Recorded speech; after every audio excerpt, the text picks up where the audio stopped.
बाणी गुरु गुरु है बाणी बाणी बाणी बाणी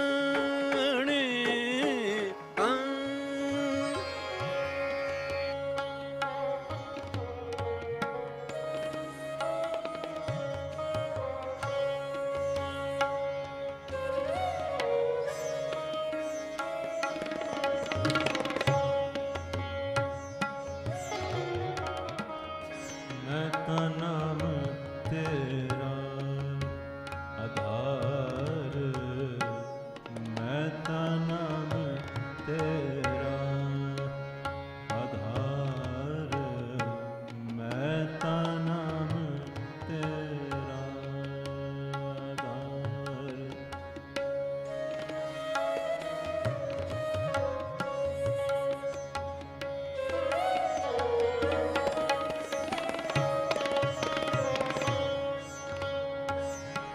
आधार मैं ताना तेरा आधार, मैं ताना तेरा आधार।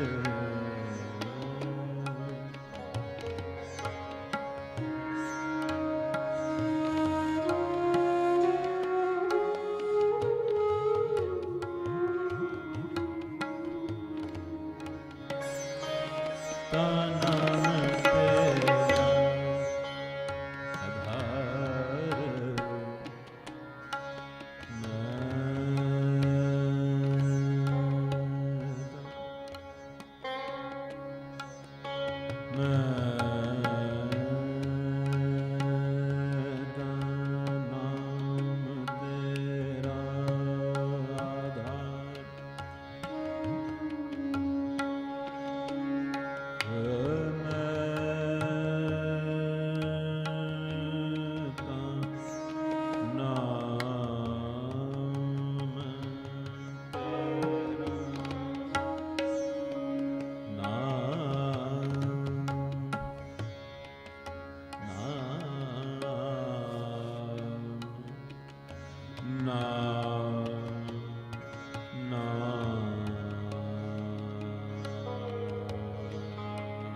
तेरा आधार, तेरा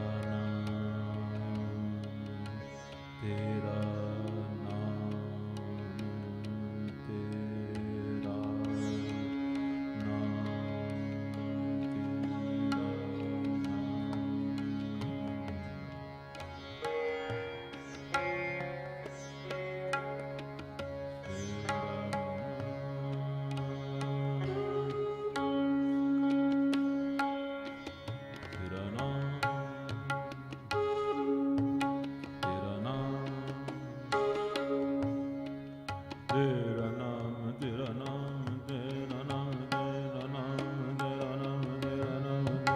नाम,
तेरा नाम,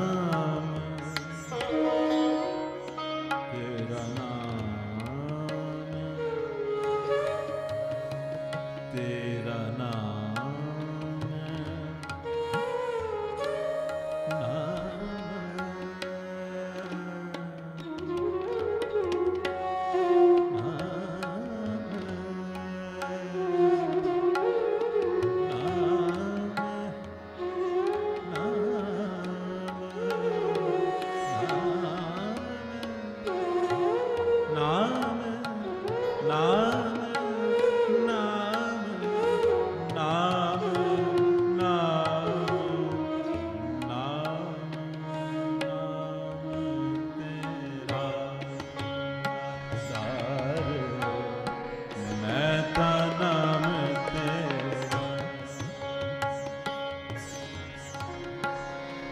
ਤੂੰ ਦਾਤਾ ਕਰਨ ਹਾਰ ਕਰਤਾਰ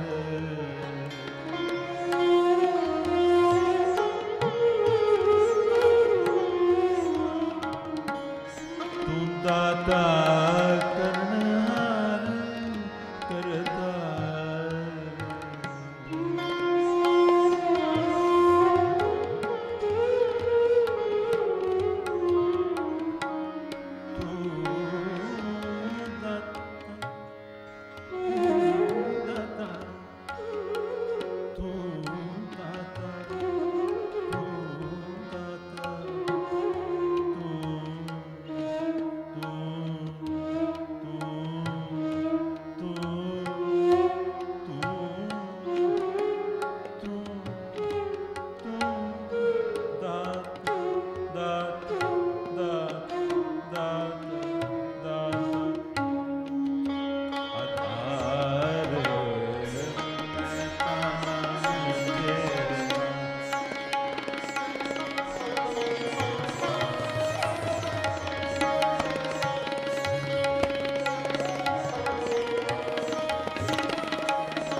ਆਧਾਰ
ਮੈਂ ਤਾਂ ਨਾਮ ਤੇਰਾ ਆਧਾਰ ਮੈਂ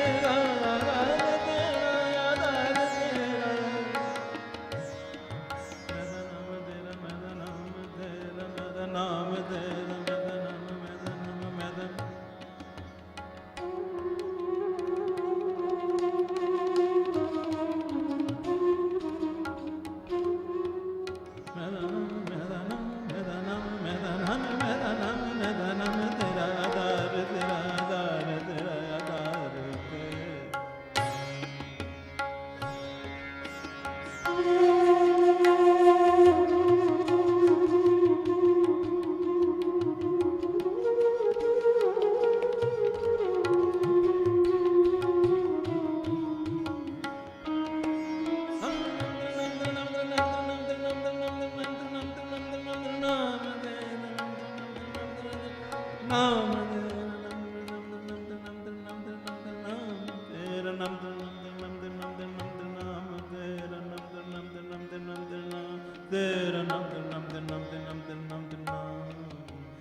ਦਾਤਾ ਕਰਨ ਹਾਰ ਕਰਤਾਰ, ਤੂੰ ਦਾਤਾ ਕਰਨ ਹਾਰ ਕਰਤਾਰ, ਨਦਾ ਨਾਮ ਤੇਰਾ।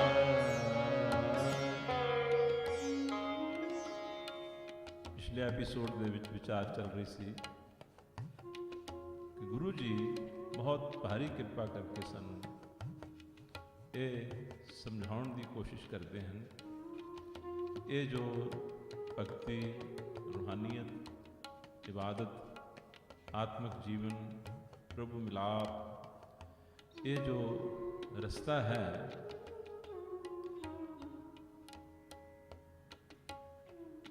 ਕਹਿੰਦੇ ਹਨ ਇਸ ਰਸਤੇ ਨੂੰ, ਇਸ ਮਾਰਗ ਨੂੰ ਪਹਿਲਾਂ ਅੱਛੀ ਤਰ੍ਹਾਂ ਸਮਝੋ,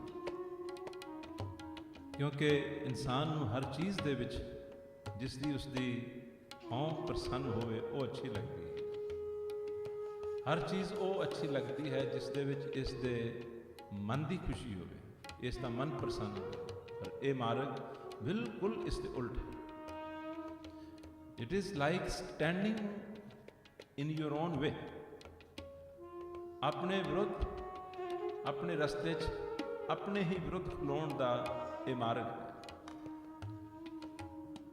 ਤੋ ਉਹ ਕਿਤਨਾ ਕਠਿਨ ਹੋ ਸਕਦਾ ਹੈ ਜੋ ਮਨ ਜੁਗਾਂ ਜੁਗਾਂਤਰਾਂ ਤੋਂ ਡਿਵੈਲਪ ਹੋਇਆ ਹੈ, ਬਣਿਆ ਹੋਇਆ ਹੈ। ਇਸ ਦੀਆਂ ਆਪਣੀਆਂ ਰੁਚੀਆਂ ਹਨ, ਇਸ ਦੇ ਆਪਣੇ ਸੰਸਕਾਰ ਹਨ, ਇਸ ਦੀਆਂ ਆਪਣੀਆਂ ਟੈਂਡੈਂਸੀਜ਼ ਹਨ, ਇਸ ਦੇ ਆਪਣੇ ਸੁਭਾਵ ਹਨ। ਔਰ ਇਹ ਚਾਹੇ ਮਨੁੱਖ ਦੀ ਜੂਝ, ਚਾਹੇ ਕਿਸੇ ਵੀ ਜੂਝ ਦੇ ਵਿੱਚ ਸੀ, ਇਹ ਆਪਣੇ ਹੀ ਸੁਭਾਵਾਂ ਦੇ ਅਨੁਸਾਰ ਜੀਂਦਾ ਆਇਆ ਹੈ। ਲੇਕਿਨ ਭਗਤੀ ਦਾ ਜੋ ਰਸਤਾ ਹੈ, ਗੁਰੂ ਬਾਬਾ ਜੀ ਨੇ ਆਪਣੀ ਪਵਿੱਤਰ ਬਾਣੀ 'ਚ ਆਪ ਹੀ ਆਖਿਆ ਹੈ, ਕਹਿੰਦੇ ਹਨ ਭਗਤ ਭਾਵ ਇਹ ਮਾਰਗ ਵਿਖੜਾ। ਕਹਿੰਦੇ ਇਹ ਭਗਤੀ ਭਾਵ ਦਾ ਜੋ ਮਾਰਗ ਹੈ, ਇਹ ਵਿਖੜਾ ਮਾਰਗ ਹੈ, ਆਸਾਨ ਮਾਰਗ ਨਹੀਂ ਹੈ। ਬਹੁਤ ਲੋਕ ਇਹ ਗੱਲ ਕਹਿੰਦੇ ਸੁਣੇ ਜਾਂਦੇ ਹਨ ਕਿ ਗੁਰੂ ਨਾਨਕ ਦੇਵ ਜੀ ਮਹਾਰਾਜ ਨੇ ਬਹੁਤ ਆਸਾਨ ਜੋ ਰਸਤਾ ਹੈ ਉਹ ਦਿੱਤਾ ਹੈ। ਠੀਕ ਹੈ, ਇਨ ਕੰਪੈਰੀਜ਼ਨ ਟੂ ਦੋਜ਼ ਪੀਪਲ ਜੋ ਕਿ ਜੰਗਲਾਂ 'ਚ ਜਾਂਦੇ ਸਨ, ਪਹਾੜਾਂ ਦੀਆਂ ਕੰਦਰਾਂ ਦੇ ਵਿੱਚ ਆਪਣੇ ਸਰੀਰ ਗਾਲਦੇ ਸਨ, ਧੂਣੀਆਂ ਤਾਪ ਕੇ ਆਪਣੇ ਸਰੀਰ ਨੂੰ ਜਾਲ ਲੈਂਦੇ ਸਨ, ਦਰ ਦੇ ਉੱਤੇ ਭਿੱਖਿਆਵਾਂ ਜਾ ਕੇ ਮੰਗਦੇ ਸਨ, ਉਸ ਮੁਕਾਬਲੇ ਦੇ ਵਿੱਚ, ਉਸ ਟਕਰਾਓ ਦੇ ਵਿੱਚ ਤਾਂ ਇਹ ਰਸਤਾ ਆਸਾਨ ਹੈ। ਪਰੰਤੂ ਜਿੱਥੇ ਤੱਕ ਇਸ ਰਸਤੇ ਦੀ ਤਾਲੀਮ ਦਾ ਸਵਾਲ ਹੈ,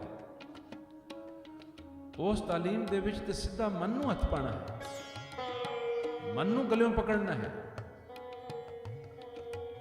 ਉਸ ਰਸਤੇ ਦੇ ਵਿੱਚ ਤਾਂ ਮਨ ਨੂੰ ਮਾਰਨਾ ਆਖਿਆ। ਗੁਰੂ ਜੀ ਆਖਦੇ ਹਨ ਮਨ ਮਾਰੇ ਬਿਨ ਭਗਤ ਨਾ ਹੋਈ। ਮਨ ਮਾਰੇ ਤੋਂ ਬਿਨਾ ਭਗਤੀ ਹੋ ਹੀ ਨਹੀਂ ਸਕਦੀ।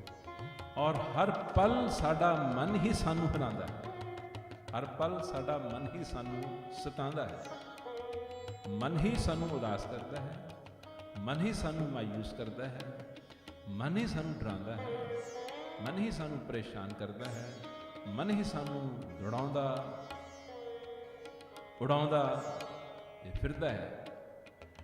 ਅਗਰ ਸਾਡੀ ਜ਼ਿੰਦਗੀ ਦੇ ਵਿੱਚ ਕੋਈ ਸਭ ਤੋਂ ਜ਼ਿਆਦਾ ਅਸ਼ਾਂਤ ਚੀਜ਼ ਹੈ ਤਾਂ ਉਹ ਸਾਡਾ ਆਪਣਾ ਮਨ ਹੀ ਹੈ, ਜੋ ਸਭ ਤੋਂ ਜ਼ਿਆਦਾ ਅਸ਼ਾਂਤ ਹੈ।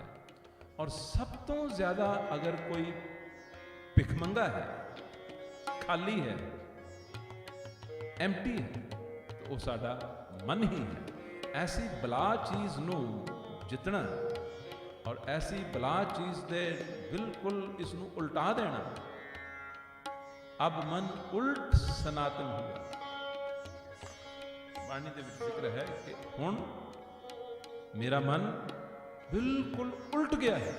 ਸਨਾਤਨ ਯਾਨੀ ਓਰੀਜਨਲ, ਜਿਸ ਤਰ੍ਹਾਂ ਦਾ ਅਕਾਲ ਪੁਰਖ ਵਾਹਿਗੁਰੂ ਦੀ ਅਵਸਥਾ ਦੇ ਵਿੱਚ ਮਨ ਹੈ, ਉਸ ਤਰ੍ਹਾਂ ਦਾ ਹੋ ਗਿਆ। ਤੋ ਇਸ ਨੂੰ ਅਸੀਂ ਕਿਵੇਂ ਆਖ ਸਕਦੇ ਹਾਂ ਕਿ ਆਸਾਨ ਜੀ ਬਾਤ ਹੈ, ਛੋਟੀ ਜਿਹੀ ਗੱਲ ਹੈ। ਤਨ ਦੇ ਰਸ, ਮਨ ਦੇ ਰਸ, ਹਉਮੈ ਦੇ ਰਸ, ਇਹਨਾਂ ਦੇ ਲਈ ਤਾਂ ਗੁਰਬਾਣੀ ਦੇ ਵਿੱਚ ਸੁਣਨ ਵਾਲੀ ਗੱਲ ਹੈ। ਇਸ ਕਰਕੇ ਅਰਜ਼ ਕੀਤਾ ਜਾ ਰਿਹਾ ਹੈ ਇਸ ਟੌਪਿਕ ਦੇ ਉੱਤੇ, ਇਸ ਵਿਸ਼ੇ ਦੇ ਉੱਤੇ, ਕਿ ਗੁਰੂ ਜੀ ਕਹਿੰਦੇ ਹਨ ਇਸ ਨੂੰ ਅੱਛੀ ਤਰ੍ਹਾਂ ਪਹਿਲਾਂ ਸਮਝ ਲਓ। ਅੱਛੀ ਤਰ੍ਹਾਂ ਸਮਝਣ ਤੋਂ ਬਾਅਦ ਫਿਰ ਸਹੀ ਰਸਤੇ ਉੱਤੇ ਚੱਲਿਆ ਜਾ ਸਕਦਾ। ਤੋ ਇਸੇ ਕਰਕੇ ਉਹਨਾਂ ਨੇ ਬਾਣੀ 'ਚ ਆਖਿਆ ਹੈ ਨਾ, ਕਹਿੰਦੇ ਹਨ ਪਹਿਲਾ ਮਰਨ ਕਬੂਲ। ਕਿਤਨਾ ਕੁ ਆਸਾਨ ਉਹ ਰਸਤਾ ਹੋਏਗਾ, ਕਿਤਨਾ ਕੁ ਆਸਾਨ ਉਹ ਪ੍ਰੋਜੈਕਟ ਹੋਏਗਾ ਜਿਸ ਦੇ ਵਿੱਚ ਪਹਿਲੀ ਗੱਲ ਇਹ ਕਹੀ ਹੈ ਕਿ ਤੈਨੂੰ ਮਰਨਾ ਕਬੂਲ ਕਰਨਾ ਪਏ। ਉਹ ਮਰਨਾ ਵੀ ਸਰੀਰਕ ਮਰਨਾ ਨਹੀਂ ਹੈ ਜੋ ਕਿ ਬਹੁਤ ਆਸਾਨ ਹੈ। ਸਰੀਰਕ ਮਰਨਾ ਮਨ ਦੇ ਮਰਨ ਨਾਲੋਂ ਆਸਾਨ ਹੈ। ਸਰੀਰਕ ਮੌਤ ਤਾਂ ਬਹੁਤ ਸਾਰੇ ਵਾਰਸ ਦੇ ਵਿੱਚ ਲੱਖਾਂ ਕਰੋੜਾਂ ਦੀ ਗਿਣਤੀ ਤੱਕ ਹੁਣ ਤੱਕ ਆਰਮੀ ਮੈਨ ਮਰੇ ਹੋਣ,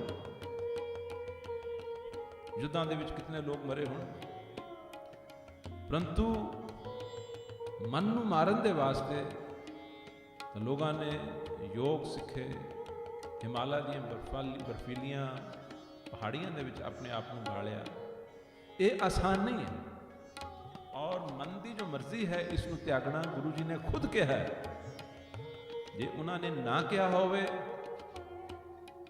ਫਿਰ ਗੱਲ ਜੁਦੀ ਹੈ। ਜੇ ਉਹਨਾਂ ਨੇ ਕਿਹਾ ਹੋਵੇ ਕਿ ਬਹੁਤ ਆਸਾਨ ਕੰਮ, ਫਿਰ ਤਾਂ ਅਸੀਂ ਸਭ ਆਖ ਸਕਦੇ ਹਾਂ ਕਿ ਬਹੁਤ ਆਸਾਨ ਹੈ।